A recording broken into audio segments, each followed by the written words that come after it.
Calvin T. Mann, leading EMIY, served over 20,000 youth through speaking, coaching, and mentoring.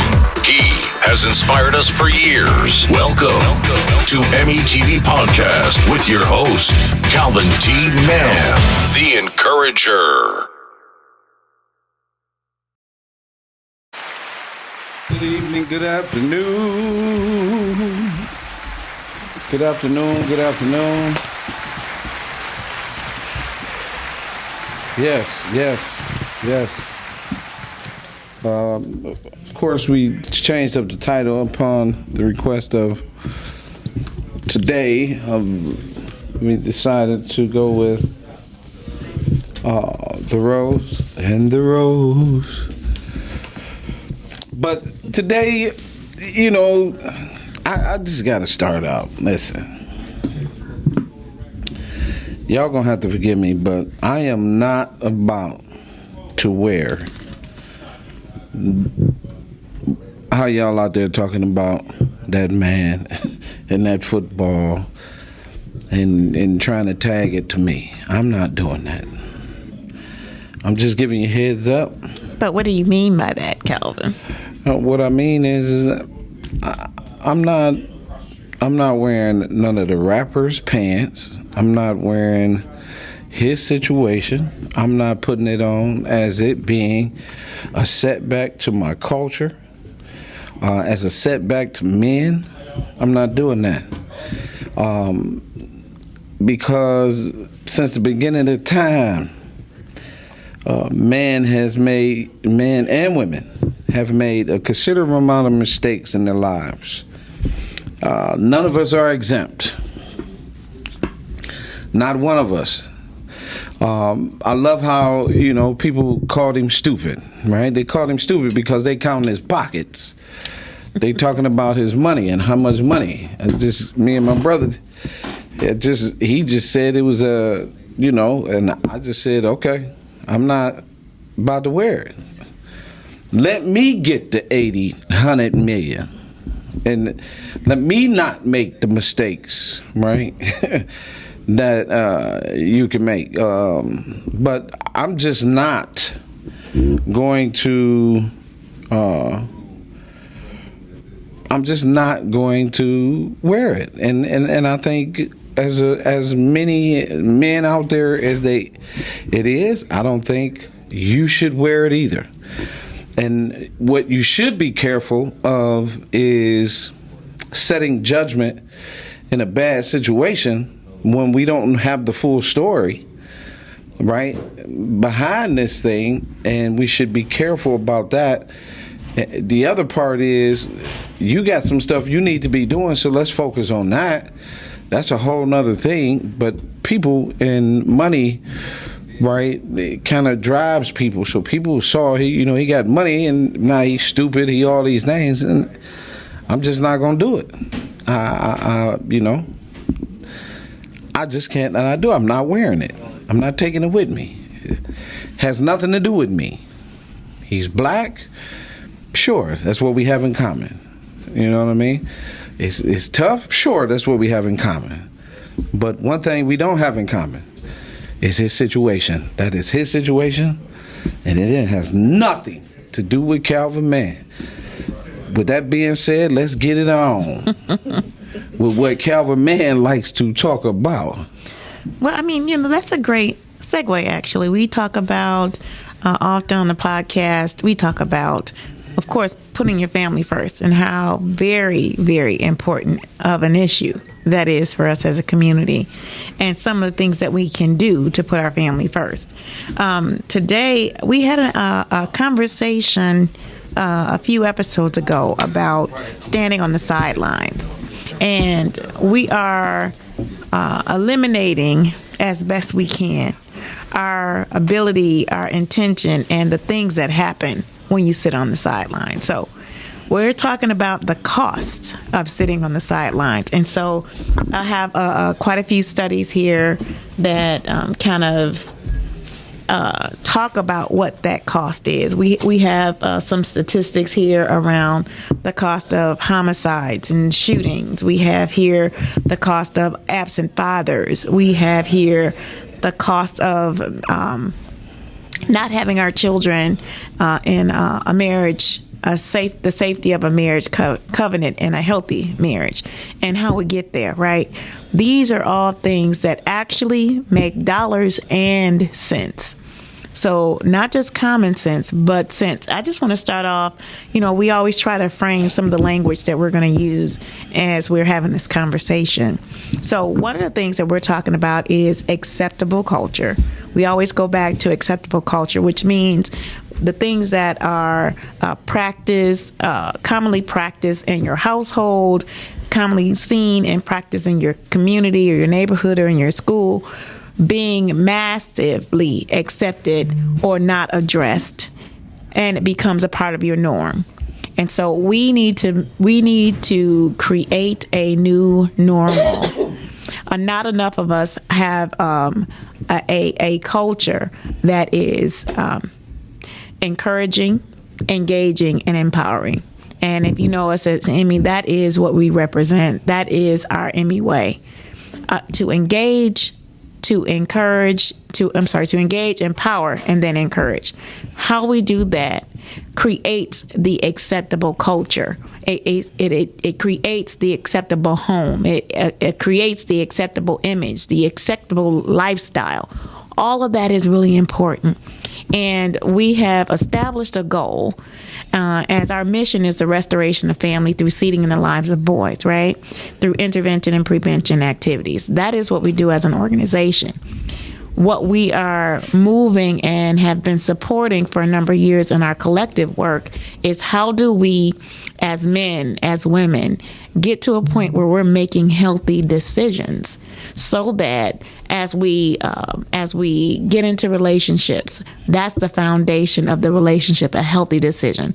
As we get into having children, that's the healthy decision making that we learn to make when we decide to marry and we decide to have children within that marriage union. We need to move that number, the numbers we are reaching now and exceeding now, around 70% single female-headed households or single-headed household. We need to move that, and we need to shift that number to 60% married households. And how do we do that? Part of that is reestablishing what is acceptable culture, what we accept to believe, to practice, and the behaviors that support that decision and that choice. So kind of what we're going to talk about today, and we're always looking at solutions, right? So we're going to look at some of these statistics. We're going to look at some of this information and some of these studies and make sure that you have access to these studies because it's so super important for you to see it for yourself. We're going to start with one. I would say these are the hardest hit outside of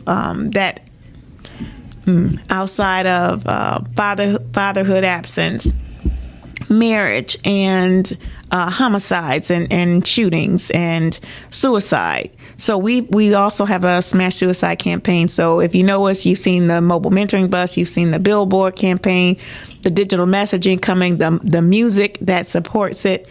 All of these ways are the tools that we are putting in front of people to help you to get this message so that you can make the types of decisions that empower, that engage, and encourage all of us, but mostly our children.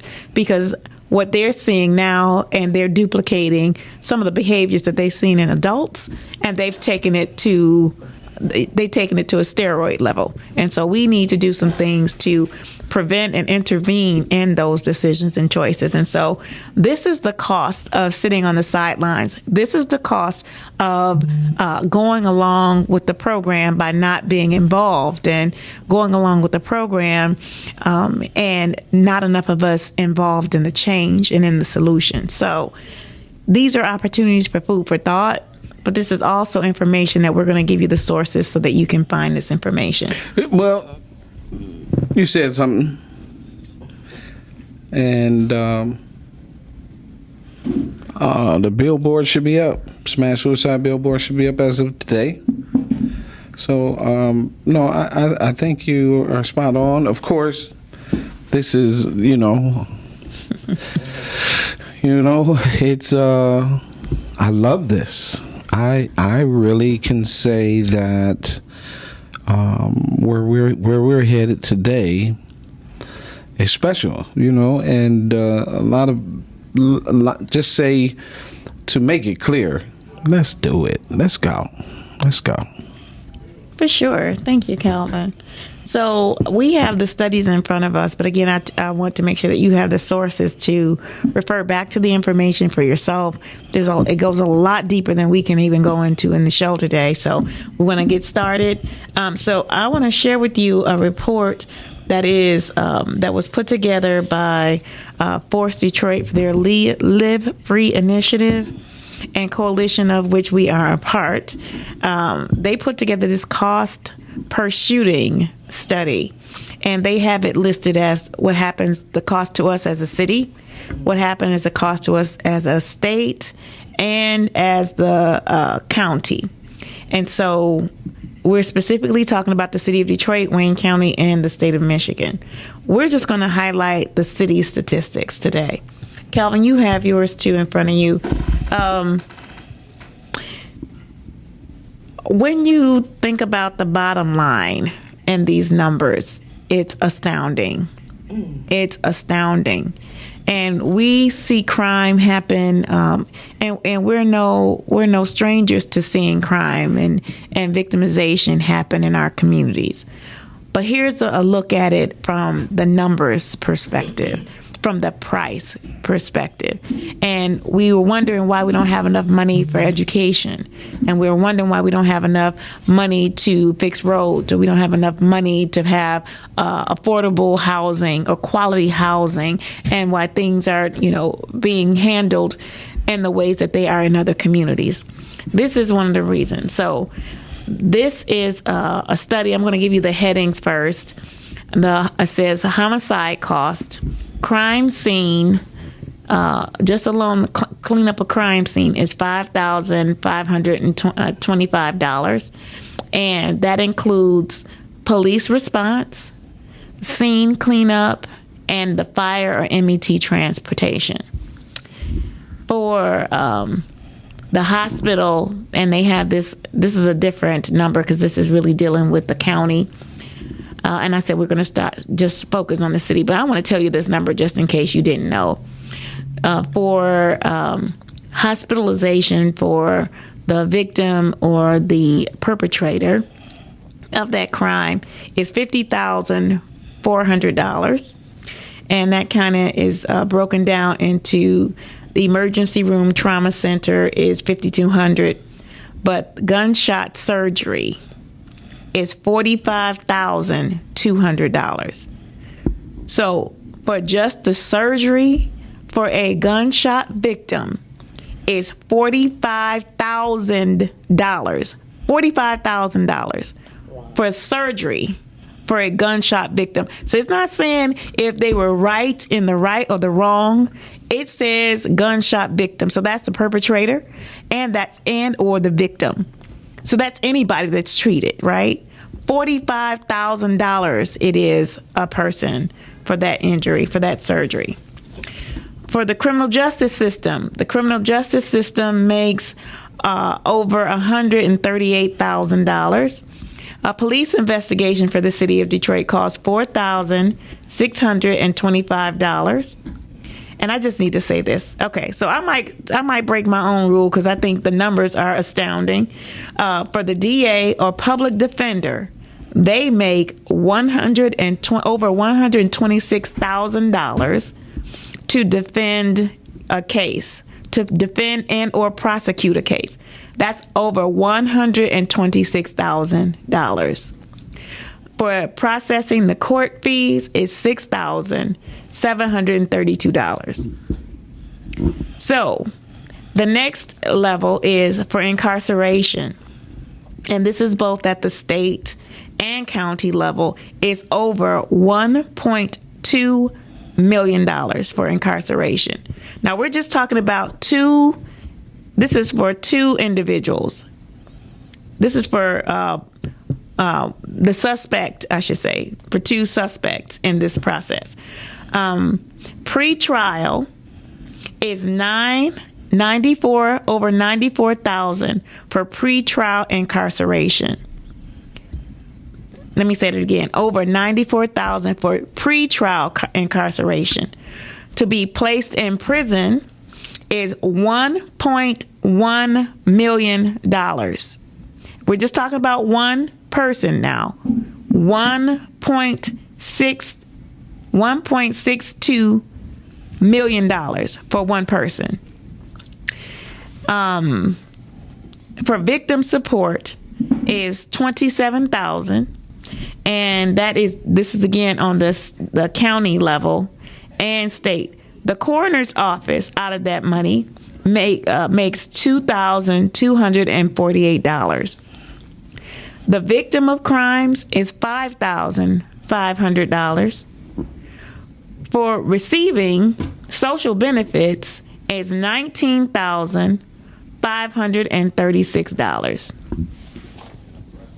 So in tax revenues, it says that we lose in tax dollars per homicide. We lose in tax dollars $147,000 per incident.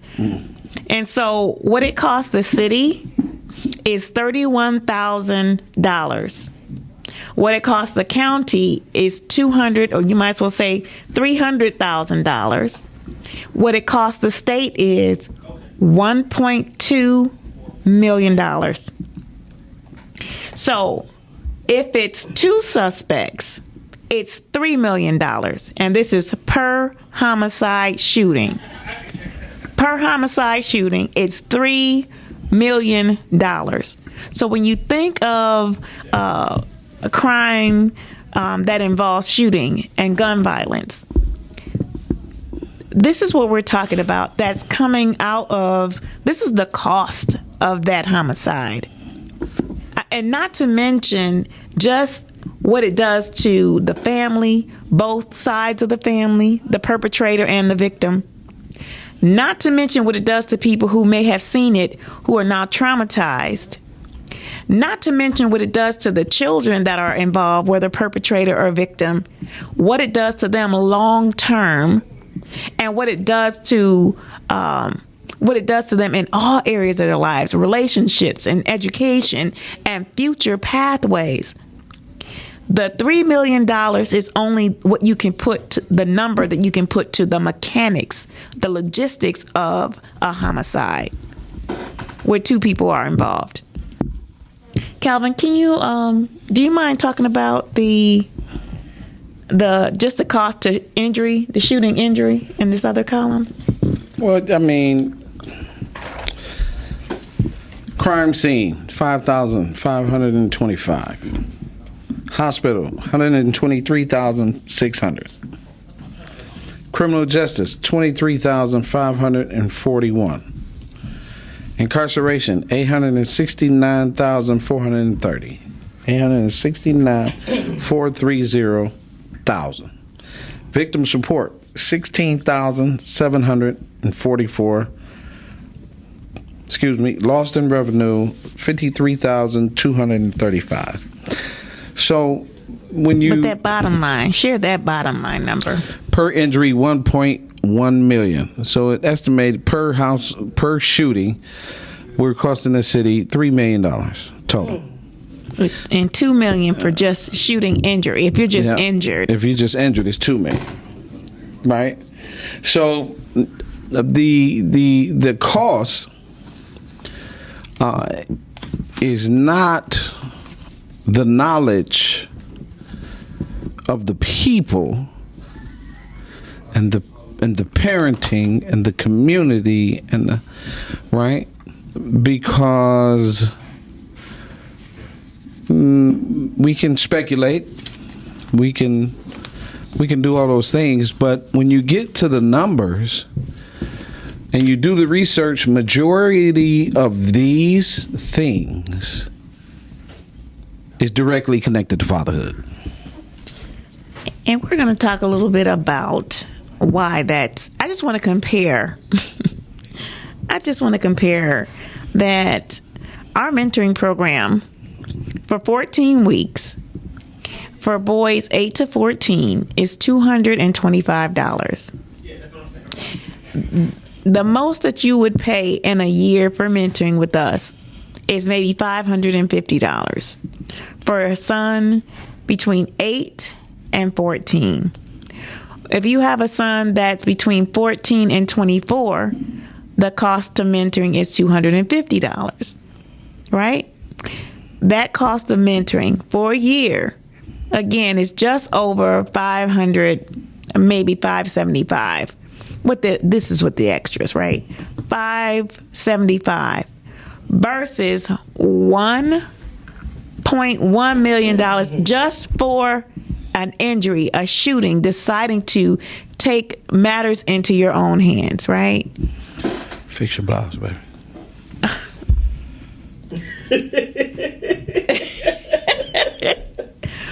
Or maybe that'll get some attention.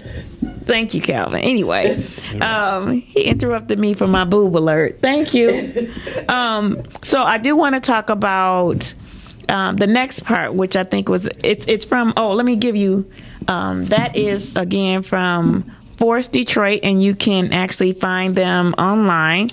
And you can also download the report. There's 2 reports that they have. One is called the Peace Report, and then the other one is called the Cost of Homicides and Shootings.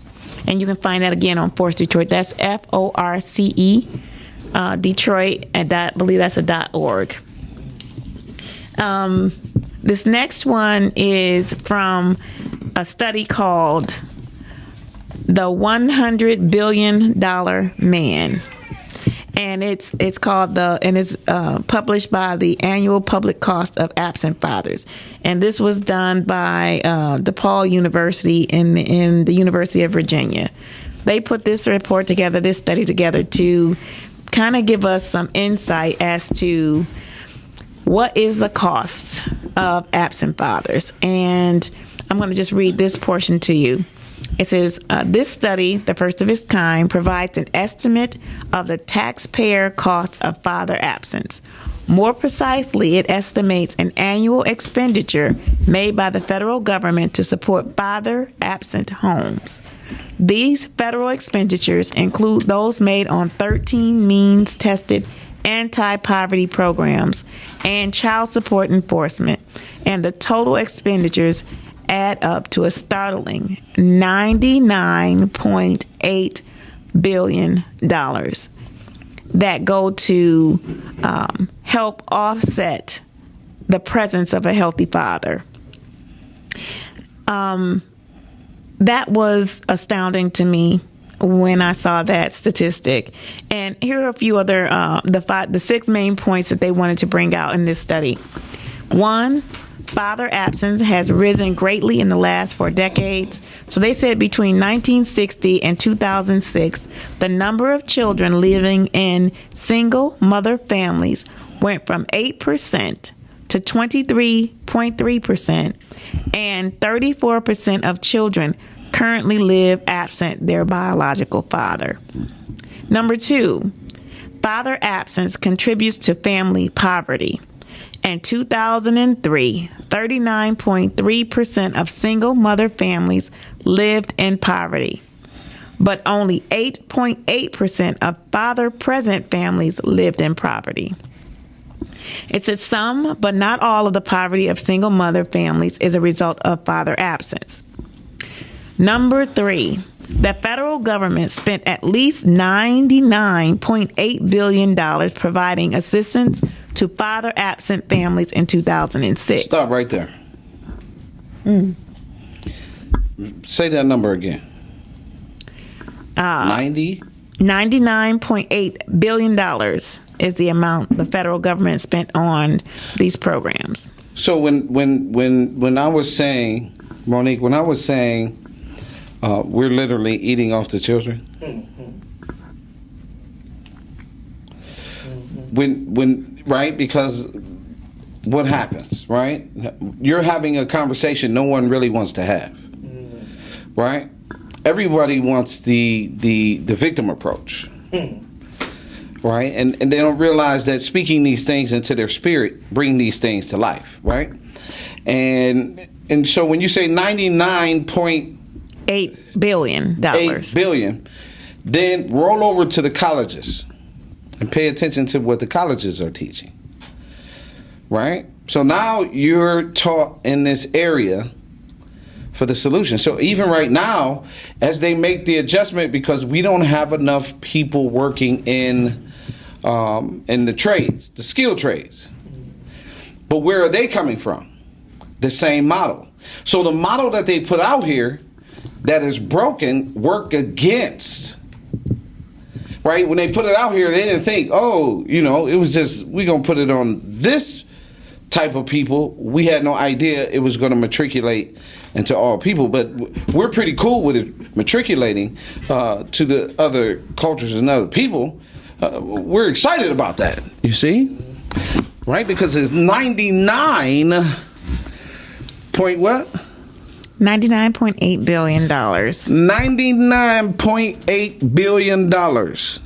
I wish somebody would stop me from talking about this problem. And it's called a crisis, and at this point, it's a public health concern. Of course, because it's feeding the very conversation, the cost per shooting. It's feeding that.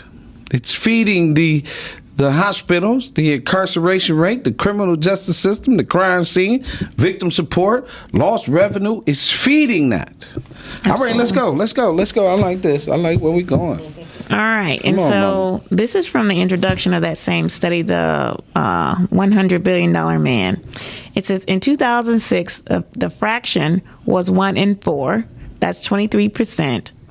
In terms of, let me go back. It says about 1 in 3 children in America, this is in 1960, under the age 18, which was 8%, live with his or her mother and no father.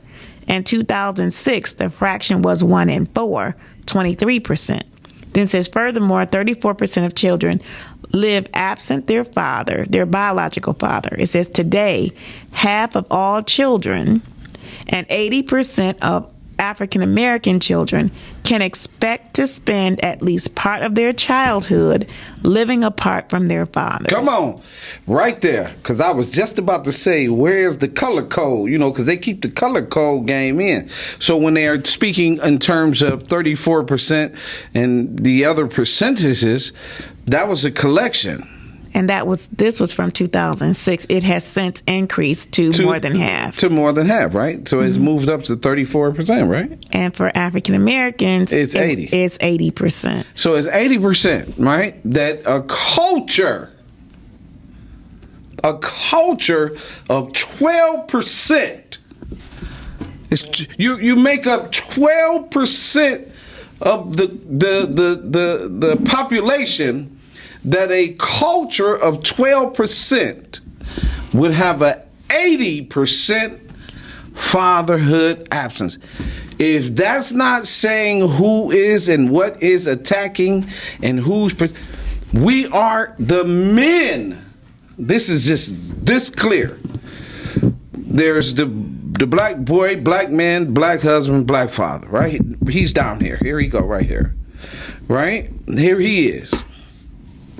When he looks up, everybody's kicking him. You see? And then what happens is some of the guys that's looking up with him decide to turn around and kick him.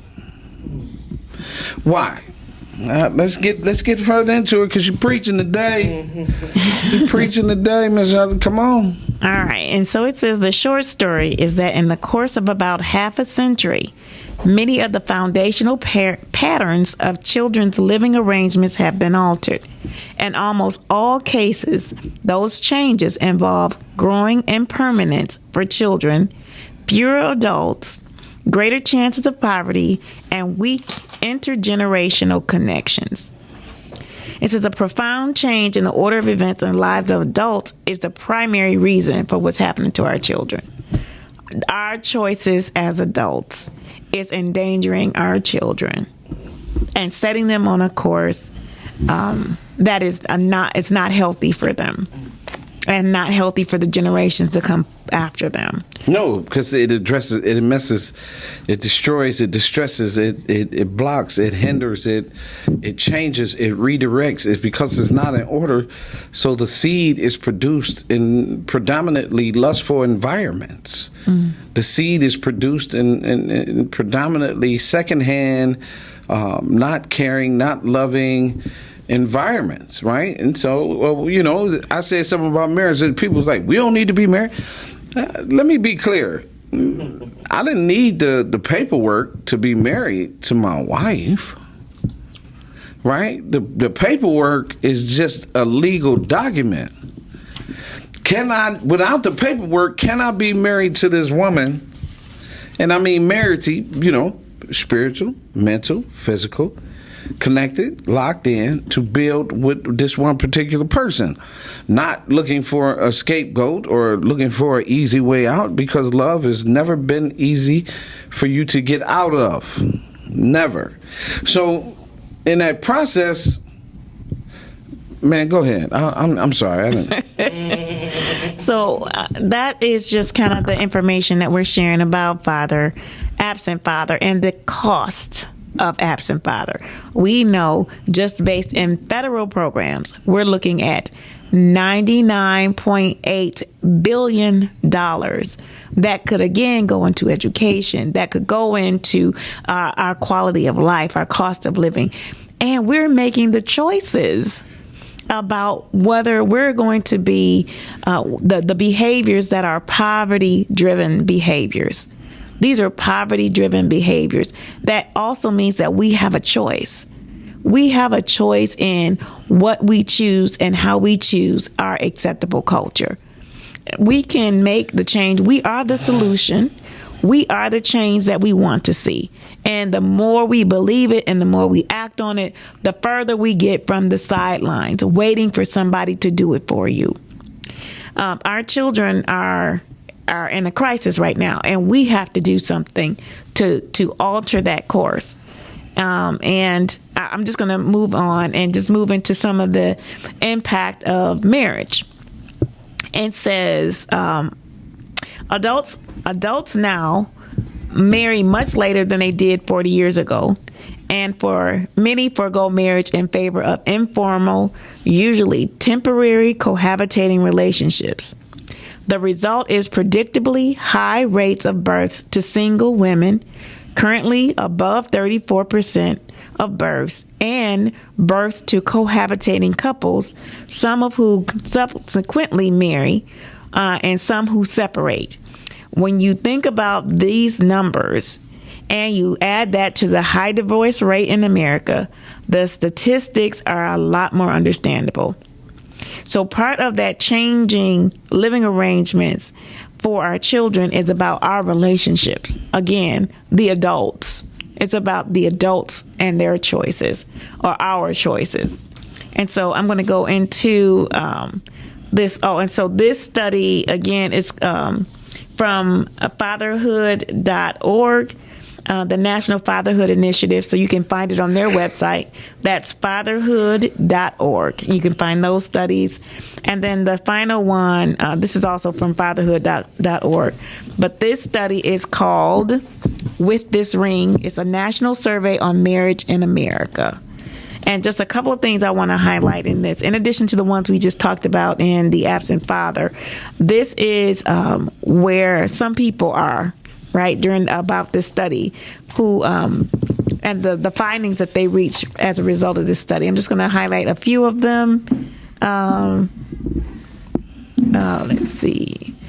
It says most of them expressed with the goals of such effort and confidence in some methods being used. For instance, 94% agreed that divorce is a serious national problem.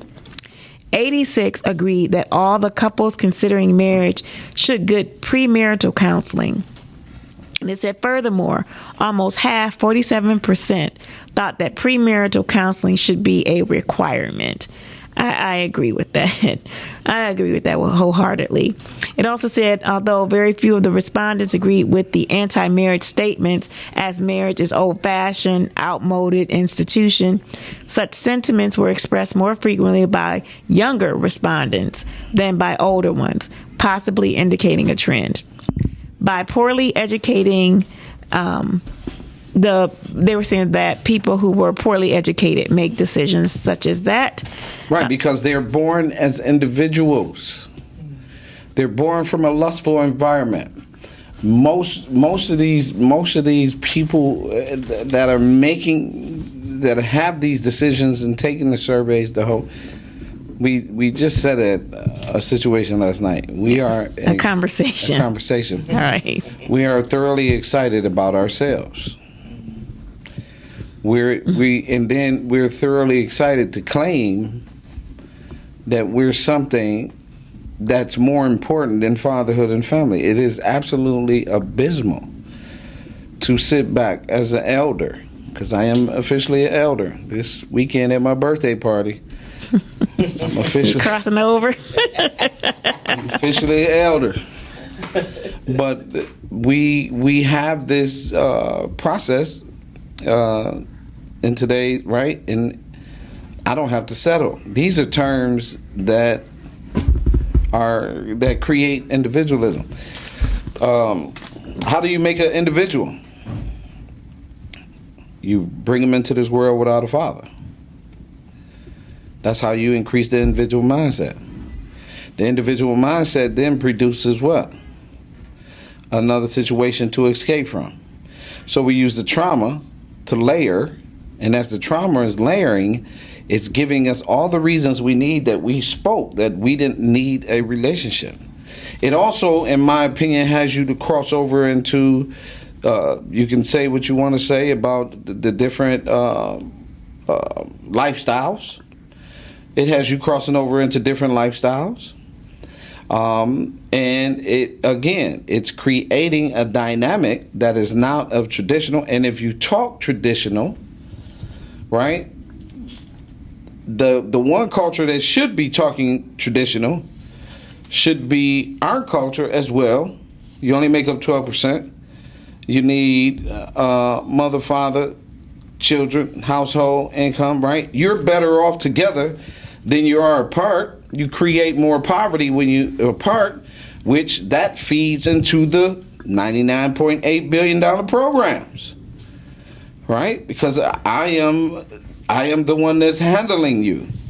I'm playing the daddy now. You can come over here and get this check and get this food. Then you can go out here and procreate again, right? Without a wife and without a husband, right? And these things in the conversation, as I said last night, while you're having this conversation, when you get married, you fall into a number. It's for the culture. It's your legacy. You don't get married to, I'm gonna just get married because it's fun. No, it's work. And why is it work? Because it's whatever they want to call it. It's, because you hear all the conspiracy. Oh yeah, polygamy was the way for us and all that stuff. And you have whatever your thing is, make sure you got a man at the head leading of the family. It's that simple. Now, even alternative lifestyles, one is the masculine, one is the feminine. So we can play the game, but you got to make sure you understand how important family is to the raising and the building the foundation of the child. Well, that's a mouthful. Thank you. All right. So this is one of the outcomes of this study. It said, in contrast to widespread aspirations to marry among unmarried young persons, a large percent of the unmarried but once married middle-aged and elder respondents say they did not want to remarry. This includes 82% of those aged 60 and older, 49% of those ages 35 to 59, and each age level, men more than women, and divorced persons more than widowed ones were more likely to say that they wanted to remarry.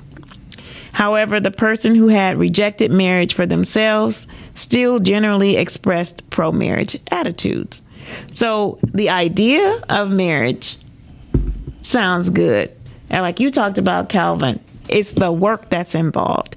And the ideas around how do marriages stay together? How do people stay together? How do they navigate, like you talked about, that ebb and flow of the relationship? When do you know? What tools do you have? And I think part of that still goes to having the wisdom of our elder generations to speak to some of those things. Some information they add that's stable and founded information. And some things you actually have to be able to navigate because of the generation that you're born into. So I think that has a lot to do with how, and we learned that yesterday, about the ideas about marriage. Just the nature of the conversation that was had yesterday was a really incredible conversation, and it was coming from a perspective of, what's the term? Is it high caliber? High caliber. A high caliber man and a high caliber woman. That was actually a new way to look at that demographic for myself. But it kind of reminded me of the buppies and the yuppies of yesteryear. That was a term that we kind of came up on in our generation. So I was trying to translate that into the language that the participants and the audience from the discussion group kind of likened to, for me to be able to kind of connect with them, and as as they went into discussion and how they talked about what works for them and what things need to happen in order for it to work. But the fact that they were having conversation was a great incentive for those of us who are a little bit older who are listening in on the conversation. It's important to have the conversation. But it's also important that you peel back your layers so that those deeper wounds that many of us suffer have been cleaned before you even start talking about marriage and relationships. And that the other person is doing the same level of deep cleansing work to be able to eliminate some of their biases, some of their ideas that and the expectations that may not have real foundation or substance to them. We have to be able to make sure that we are making these healthy decisions, because we then are bringing children into the middle of those expectations. And often we see that our younger generations are often using children as pawns for additional financial support and financial gain, for power and control over another person, and how they engage and interact with them over, it just seems like it's overbuilding some things that are not substantial for the benefit of their children and the benefit of their generation. And I like the fact that Calvin, as he talked about this with the group, that he talked about legacy. He talked about things that last, things that, become an influence on your family and on your children, and how important a thing that is. One of the things that I was really happy to hear within that group is people who recognize that there is a higher source, that they're either grounded in a belief system, that God being the center of that system, or the guiding principle in that system. I think that's really important, because if that is still in the center, I think people we have a real opportunity to be able to grow in that space. So. I just think it was cliche across the board. There are a number of levels from where I sit, right? And when you sit, foolishness, authenticness, these things are real, right? And so we can have surface conversations all day. Of course, that's cool. That's 1, 2, and 3. But as soon as you take the conversation, that's why I said there's people in the room that do this. Like, we're not pretending to be life coaches and we have experience of multiple years that we are really life coaches. We're not doing this to say, we're not like coaches. L-I-K-E, not like coaches, right. More L-I-F-E. Right. And so when it's 3 questions in that whole environment that would change that whole environment, because everybody has those issues, right? But we like to, we want to dress it up. We want to, high caliber is another way of judgment. In my opinion, it just says that I'm separating myself from everybody else, but I'm still playing in this game. Right? Because you can hear the game. When you come from the game, you know the game recognized game is what they say. So, you know what I mean? Like you're coming from a position of having a conversation with a former player. Like you're having a conversation with somebody, you know, who, you know, got a lot of game, right? But you're using the game to stay on the surface, right? Because it's how you were made, right? For me, marriage was always a thing because it's how I was made, right? It's just that simple. Why is marriage so important to me? Because it's how I was made, right? To get to a place where marriage is ultimately important, it's going to take your DNA, spiritual DNA code, to make it an adjustment because it's not been there. So for you to go and to be in a marriage as a person, as an individual, right, you're going to have to stretch yourself beyond your DNA code, because your DNA code does not have that as a code. You were not born of a marriage. You were not born of that. And so you got to cross over into that realm and endure. It is that simple. But enduring is not simple. And so your fabric is not there to really endure. And this is what's happening. We keep birthing and bringing into the world people who really are traumatized early, but they're traumatized early because they weren't born in a marriage of love and understanding. And even in some marriages, I shared the story, my own story, my daddy and my mom, you know, I can't really say that on air, so I'm not going to say it, but how I was conceived is in my bloodline, right? So I get where I get some of this aggression and things like that. But the truth of the matter is I was born in a marriage, so I could be. And all my brothers and sisters were, except for one, right? And so when you see that it's hard for people to cross over into a marriage. It's very hard because you weren't made that. So you can't have a culture where it's 30% married and 70% single. Somebody's winning. And you got to get the culture to 60% married to cut off some of this trauma. And we got to be,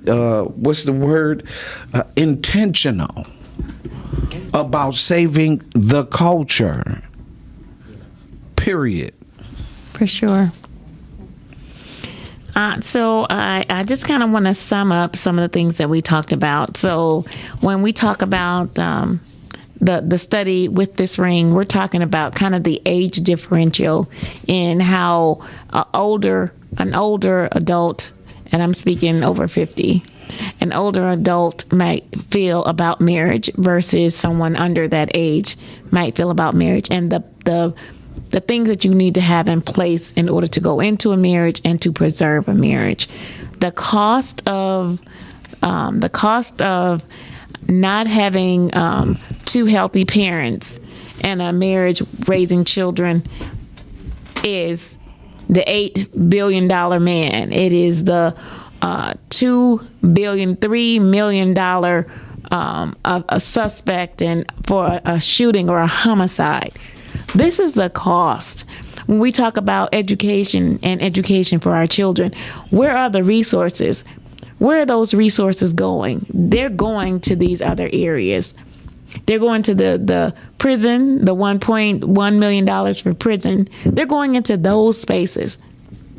And that's a per person cost. When we're talking about educating our children, I think the city of Detroit or public schools here, it's like almost $78,000 a year for our kids to go to school. And the higher level, I believe it's up to 14 in other cities, non-Detroit cities, I should say, in non-urban cities. The rate is a lot higher. Why is that?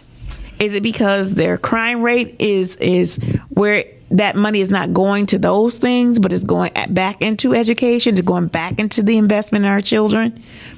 Recreation centers, how is it deterring? What is it providing? I mean, once they've taken art and gym and even prayer out of schools, we start to rapidly decline because these things, the drug years, that high drug use, cost us. It cost our community. It cost our families. The divorce, the no-fault divorce cost our families. And that opened a door where it pushed our men out. And now we're suffering the consequences of that departure. We need to bring our men back healthy. We need to be raising and birthing healthy men and girls. But the answer, and women, I hate to put this on our shoulders, but if we don't clean our own wounds, we're going to keep sending our kids out in this repetitive cycle. We have to break the chain. We have to break the cycle. Some people call it generational curses. I don't particularly use that language, but I want to communicate the idea. We have to take ownership of the crisis so that we can now prevent it. And we can do it. We can stop it right here, right now. So with that in mind, I just want you to listen up, because there will be a series of messages coming out with some instructions and next steps. I want you to be able to take the information. We are working on ourselves. We're working on healing our grief. We're looking at what's beneath that grief. We're looking at how we see our children and how the words we use to communicate with them, the words we use to communicate with our mates, our spouses, and our men in our lives. We have to make the adjustment, because in order for our families to stand, we are the foundation that family builds on. The man is going to build it, but we're going to offer that foundation. And I need for us to do what we need to do to make things right. And so you can no longer sit on the sidelines, because it's going to continue to cost us. Tell them where they can meet you at. I am Heather Hedharu, your personal change coach. You can reach me at 313-759-7855. And you can also reach me on my website at yourinspiredjourney.com. I look forward to having this conversation. You can follow me on my social media. If you can find me there, please make sure that you connect. Connect with me by phone or by my email, my website. Thank you. Awesome. I think you made it clear. You can reach me at calvintman.com. Come on out and party with me this Saturday at Focus Hope from 8 to 1. For those that know me, right, come on out and enjoy yourself. Food by the Crab House. The Crab House, and sponsored by the Linwood Market, and of course the A-List 3. I really want Salon, yes. Mm-hmm. Yeah. I really want to make it clear. I think she did a great job in making it clear, but I don't think you guys really understand what we have been doing here on these Mondays when we have, right? And you're not really going to get the information. You're watching for some of the things that you don't necessarily need, and you're not really pulling in the information that you truly need for your family to thrive. People can come in here, take pictures. I ain't that guy. I'm sorry. So I'm not into I'm just not into it. You know what I mean? What I'm into is the work that I've been given to do. I stuck to it. It reminds me so much of my parents. It's sickening, right? I can hear and watch my daddy. I can hear and see my mom, where they are just right where they are, and they're good with it, right? And that's what has been happening in my life. And this is why I'm going to get to tell the story. But my point is that if you don't put your family first, right? If you don't teach a kid to read, if you don't teach a kid respect and etiquette and how to clean themselves and things like that. If you don't put a book, making sure that they can, sit down and read, right? If you're not doing those things, you're really throwing away your kids, in my opinion. And this system is just waiting on them to use them for caskets, prisons, jail cells, the whole nine. I'm not into answering the stereotype, which is what I kicked this off for. I am not your stereotypical Negro. I am not your stigma. I'm not your N-word. I was born to be who and what I am and what I have become. And for that matter, I'm going to stick to the plan of keeping and sharing and still trying to help people restore their families. Shout out to Ali Bell McNeil, man, my mom, who on her last days could barely see out of her eyes and was still helping her people get a place to live in her last days. It is an amazing feat when you see people out here sacrificing for the culture and you don't even respect them, or you don't care for them, or you don't honor them, only in need, but not in appreciation. We got to grow the hell up. With that being said, my name is Calvin T. Mann. God bless you and encourage me. I'm young. Peace.